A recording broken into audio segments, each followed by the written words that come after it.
حضرت امام مالک کہتے ہیں میں غریب کا بیٹا تھا. اکثر دین پڑھنے والے غریبوں کے بیٹے ہوتے ہیں. امیروں کے بچے ایف ایس سی پڑھتے ہیں, بی ایس سی پڑھتے ہیں, ٹیکنالوجی پڑھتے ہیں. غریبوں کے بچے دین پڑھتے ہیں اور پھر امیروں کو ممبریاں ملتی ہیں. غریبوں کے بچوں کو اللہ ممبر عطا فرماتا ہے, مصلی رسول اللہ دیتا ہے. حضرت سیدنا امام ابو مالک فرماتے ہیں میں غریب کا بیٹا تھا اور میری 6-7 بہنیں, میں اکیلا بھائی تھا. آپ فرماتے ہیں میرے ابا جی فوت ہو گئے. میری امی پکڑ کے مجھے ایک دھوبی کی دکان پہ لے گئی, کہنے لگی اسے کپڑے دھونے کا طریقہ بتا دے, سلیقہ سمجھا دے, یہ بھی ایک چھوٹی سی لانڈری کی دکان کھول لے گا, میری بیٹیوں کا پیٹ پالے گا. دھوبی کہنے لگا ٹھیک ہے, میں 2-3 درہم بھی دوں گا مہینے کے, اور جب کام سیکھ جائے گا تو تنخواہ بڑھ جائے گی. امام ابو مالک رحمت اللہ علیہ فرماتے ہیں میں بہنوں کے لیے روزی کمانے نکلا, میں بیوہ ماں کے سر پہ بوجھ اتارنے کے لیے نکلا, میں غربت کے عالم میں نکلا. رستے میں امام اعظم کا مدرسہ تھا. فرماتے میں وہاں چمکتے چہرے دیکھتا, لیکن اپنی غربت کو دیکھ کے میں آگے بڑھ جاتا, پریشان ہوتا کہ میں کیسے علم حاصل کروں گا. آپ فرماتے امام صاحب مجھے اکثر دیکھتے. ایک دن امام اعظم باہر نکلے, مجھے کھڑے ہوئے دیکھا تو قریب بلایا, سینے سے لگایا, ماتھا چوما. کیا نام ہے؟ میں نے کہا ابو مالک میرا نام ہے. کہا تمہیں پڑھنے کا شوق ہے؟ کہا بڑا شوق ہے. کہنے لگے چل آ جا پڑھا کر, آ جا مدرسے میں پڑھا کر. کہتے میں سارا دن وہاں پڑھتا, گھر سے کام کرنے آتا, سارا دن امام اعظم کے پاس پڑھتا رہتا. مہینہ آیا تو میری اماں کہنے لگی تنخواہ لاؤ. میں نے کہا امی جی تنخواہ تو وہ دے گا جو ڈیوٹی پہ جاتا ہو, میں تو پڑھنے جاتا ہوں. کہتے اماں گھر سے نکلی اور بڑے غصے کے ساتھ نکلی, کہنے لگی مولوی نے میرا بچہ خراب کر دیا, میرا بچہ خراب کر دیا. میں کام پہ بھیجتی تھی, اس نے کس چکر میں ڈال دیا, مسلوں سے بھی کبھی پیٹ بھرا ہے, کام بھی تو کرنے چاہیے نا. کہتے امام اعظم کے سامنے کھڑی ہوئی. امام صاحب بڑے امیر کبیر آدمی, اربوں خربوں پتی, اور پھر اتنے بڑے عالم فقیر, سارا بغداد, سارا کوفہ, سارا مصر سلوٹ کرتا ہے. بی بی آئی اور تیل جملے عورتوں کا طریقہ ہوتا ہے. کہنے لگی مولوی تیری سفید داڑھی, تیرا اتنا نام, تجھے خیال ہی نہیں آیا میں بیوہ عورت ہوں, تو نے میرا بچہ خراب کر ڈالا, میری یتیم بچیاں روٹی کہاں سے کھائیں گی, مسلوں سے بھی کبھی پیٹ بھرا ہے. کہتی اتنے سخت جملے کہے پر قربان جاؤ امام اعظم سنتے رہے اور مسکراتے رہے. کہنے لگے میری غلطی ہے, میری غلطی ہے, میری غلطی ہے, بی بی بھول گیا تھا, غلطی ہو گئی. بی بی کہتے تیری امام صاحب سنتے رہے. جب غصہ اتر گیا تو کہنے لگے اماں تیرا غصہ اتر گیا ہے؟ اتر گیا ہے. کہنے لگے تیرا بیٹا بڑا نیک ہے, تیرا بیٹا بڑا لائق ہے, تو اسے پڑھنے دے. کہنے لگے چپ کر دے مولوی, یہ پڑھے گا تو میں روٹی کہاں سے کھاؤں گی. امام صاحب کہنے لگے مجھے بتائے گی تیرے گھر کا خرچہ کتنا ہے. اس نے ایک لفظ پہ 3 دینار کا, ایک روایت ایسی بھی لکھی ہے بزرگوں نے, کہنے لگی 40 درہم ہے. اور اماں کہتی میں نے جان بوجھ کے زیادہ بتائے, حالانکہ میں کنات کا خرچہ کرتی تھی, لیکن جب کھلا ڈلا کرے تو وہ والا خرچہ بتایا. میں نے کہا 40 درہم خرچہ ہے, تو دے گا؟ تو کہتے امام اعظم کہنے لگے اماں تجھے لینے نہیں آنا پڑے گا, پہلی سے پہلے تیرے گھر میں پہنچ جایا کریں گے, یکم سے پہلے آئیں گے. او بھائیو کہاں استاد ملتے ہیں, کہاں استاد ملتے ہیں, کہاں وہ لوگ ملتے ہیں جو دعائیں مانگتے, التجائے کرتے, پیار کرتے. گزر گیا وہ دور, اب تو سوٹ لینے کا دور ہے, مٹھائیاں لینے کا دور ہے, ہاتھ ڈلوانے کا دور آیا ہے. اب کون پوچھتا ہے, اب تو پوچھتے ہیں تو میرے لیے کیا لایا ہے. حضرت سیدنا امام اعظم ابو حنیفہ رحمت اللہ علیہ 1 دن نہیں, 2 دن نہیں, 4 دن نہیں, 5 مہینے نہیں, 20 سال تک, کہنا آسان, بولنا آسان, سننا آسان, 20 سال تک امام ابو مالک کے گھر میں خرچہ دیتے رہے, وہ پڑھتے رہے. اماں کہنے لگی تو میرے بیٹے کو لگا تو لیا ہے, تو پڑھ کے بنے گا کیا. حضرت امام اعظم فرمانے لگے بادشاہوں کے تخت پر بیٹھ کر بادشاہوں کے ساتھ کھانے کھایا کرے گا, ان کے ساتھ بیٹھ کے حلوہ کھائے گا, وقت آئے گا وہ دیکھے گی. کہتے ہیں میرے امام انتقال کر گئے, وقت بیت گیا. ہارون رشید نے مجھے بلایا بغداد میں اور کہا میں آپ کو چیف جسٹس بنانے لگا ہوں. کہتے ہیں میں خوشی سے سجدے کرنے لگا, میں چیف جسٹس بنا. میں نے اپنی اماں کو خط لکھا کہ اماں بغداد آ جا, تیرے بیٹے کو اللہ نے بڑی شان عطا کر دی ہے.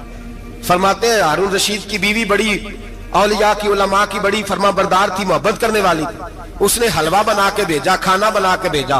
ہارون رشید تخت پہ بیٹھ کے کھانے لگا تو کہنے لگا امام صاحب آپ بھی یہیں آ جائیں میرے ساتھ. کہتے ایک کونے میں وہ بیٹھ گیا, ایک میں بیٹھ گیا, بیچ میں کھانا رکھ لیا. اتنی دیر میں میری اماں بھی پہنچ گئی. 2 لقمے کھائے تھے کہ اماں آ گئی. جب اماں نے مجھے تخت پہ بیٹھے دیکھا, ایک یتیم, ایک لاوارث, ایک بن باپ کا بچہ, وہ کل تک جو بہنوں کے لیے 4 دینار نہیں لا سکتا تھا, تخت پہ بیٹھ کے جب روٹی کھاتے دیکھا تو اماں تڑپ گئی, روئی, چیخیں ماری. میں نے کہا اماں کیا ہوا؟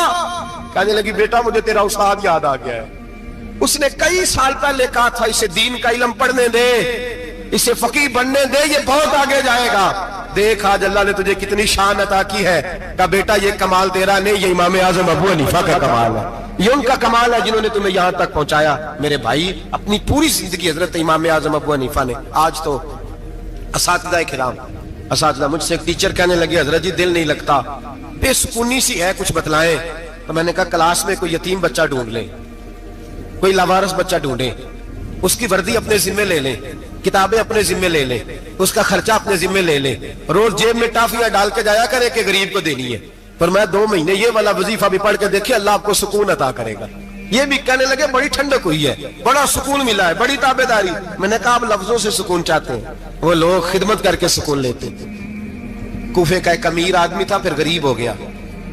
غریب، غربت بڑی پریشانی ہے، بڑی پریشانی، بڑی آزمائش۔ غریب بیوقوف اس لیے ہوتا ہے کہ اس کی جیب میں پیسے نہیں ہوتے، غریب مجبور اس لیے ہوتا ہے کہ اس کے پاس ہوتا کچھ نہیں نا، تو ساری آزمائشیں اکٹھی آ جاتی۔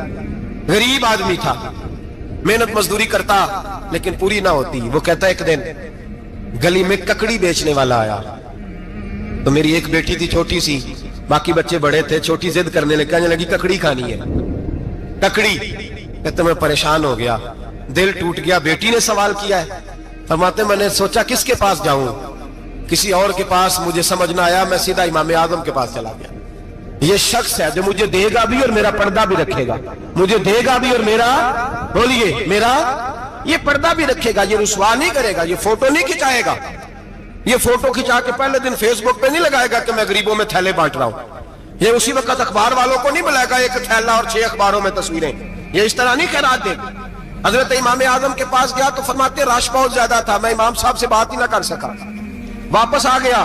امام صاحب نے بندہ بھیجا، فرمایا پتہ کر یہ بندہ کسی ضرورت کے لیے آیا تھا، رش کی وجہ سے بات نہیں کر پایا۔ کہتے واپس میرے پیچھے بندہ بھیجا، وہ میرے گھر تک آیا، گھر آ کے اس کو حالات کا پتہ چل گیا، واپس گیا۔ کہتے ہیں 3 تھیلیاں اشرفیوں کی بھر کے امام اعظم لائے اور خود آئے اور رات کے اندھیرے میں آئے اور مجھے تھیلیاں دے کے نا تو میرے آگے ہاتھ باندھ دیے۔ میں نے کہا حضور ہاتھ کیوں باندھتے ہیں؟ آپ فرمانے لگے یار دکھ اس بات کا ہے کہ تو میرا پڑوسی تھا اور تیری غربت کا مجھے پتہ ہی نہیں چلا، تو میرے علاقے کا تھا اور میں نے سوچا ہی نہیں، میرا اپنا تھا مجھے خیال ہی نہیں آیا۔ فرمایا معاف کر دے، میری شکایت نہ کرنا کہ یہ میری طرف توجہ نہیں کرتا۔ علم بھی تھا، عمل کا نور بھی تھا، تقوی کا حسن بھی تھا، غریب کی مدد کا جذبہ بھی تھا۔ آج لوگوں پر مال کا فتنہ سوار ہوتا ہے، سب پر نہیں لیکن زیادہ لوگوں پر۔ جیسے جیسے مال آتا جاتا ہے ویسے ویسے عقل بھی آتی جاتی ہے، ویسے ویسے سیانے بھی ہوتے جاتے ہیں۔ کہتے ہیں وہ بھی کمائے وہ بھی کرے، میں تو ٹیکنیکلی بڑا ہوں، میں عقل مندی، میں نے بڑی نہ بہن کی فکر رہتی ہے، نہ بھانجوں کی فکر رہتی ہے، نہ رشتہ دار کی فکر رہتی ہے، نہ دائیں بائیں کچھ دیکھتے ہیں۔ لوگ جیسے جیسے پاورفل ہوتے جاتے ہیں، ہٹتے جاتے ہیں، کٹتے جاتے ہیں، امیروں سے گرانے لگتے جاتے ہیں، آگے کی طرف دیکھتے جاتے ہیں۔ امام اعظم ابو حنیفہ رحمت اللہ علیہ نے ساری زندگی پیار کیا، محبت بانٹی، علم، فقاہت، تقوی، روشنی۔ آج لوگوں کو علم ہوتا ہے پر علم کا نور نہیں ہوتا، ہمیں بہت ساری باتوں کا پتہ ہوتا ہے پر وہ باتیں ہمارے لفظوں میں ہوتی ہیں، ہم اس کے حسن سے آگاہ۔ اور اگر میں یہ کہہ دوں کہ ہمیں ان باتوں پر یقین کامل نہیں ہوتا، کہہ رہے ہوتے ہیں، ہم سمجھتے ہیں، بڑی باتیں کرتے ہیں، لیکن ان باتوں کے پیچھے جو عمل کا جذبہ ہے وہ پھیکا ہوتا ہے۔ امام اعظم ابو حنیفہ رحمت اللہ تعالیٰ علیہ جتنے بڑے عالم تھے اتنا ہی بڑا خوف تھا اللہ کا بھی، اتنا ہی بڑا خوف تھا۔ ایک آدمی کہتا ہے میں نے امام صاحب سے مسئلہ پوچھنا تھا، میں نے عشاء کی نماز امام صاحب کے پیچھے پڑھی، کتنی لوگ باتیں سنتے ہیں، اس کا اثر کتنا لیتے ہیں، لیکن امام صاحب رحمت اللہ علیہ کا طریقہ کیا تھا؟ کہتے میں نے امام صاحب کے ساتھ نماز پڑھی مسجد میں، تو قاری صاحب نے قرآن پڑھا، اذا زلزلت الارض زلزالها واخرجت الارض اثقالها، فرماتے ہیں آخری 2 آیتیں پڑھی، فمن يعمل مثقال ذرة خيرا يره ومن يعمل مثقال ذرة شرا يره۔ اللہ فرماتے ہیں میں قیامت کے دن تیرے ذرے ذرے کا حساب کروں گا، ذرہ برابر نیکی ہوئی تو تیرے سامنے آئی، ذرہ برابر گناہ ہوا تو تیرے کس کے برابر؟ جی وہ کتنا ہوتا ہے؟ ریت کا 1 ذرہ، اس کے برابر بھی گناہ ہوا تو تیرے سامنے، یہ اللہ کہہ دیا ہے، تو ایسا انشاءاللہ ہو کے رہے گا۔ اللہ ایک دفعہ دکھائے گا، دعا فرمائے اللہ ہمیں معافی عطا فرمائے، اللہ ہم سے درگزر فرمائے، اللہ ہمیں بخشے ہوئوں میں شامل فرمائے۔ یہ آیت امام صاحب نے سنی تو کہتے ہیں میں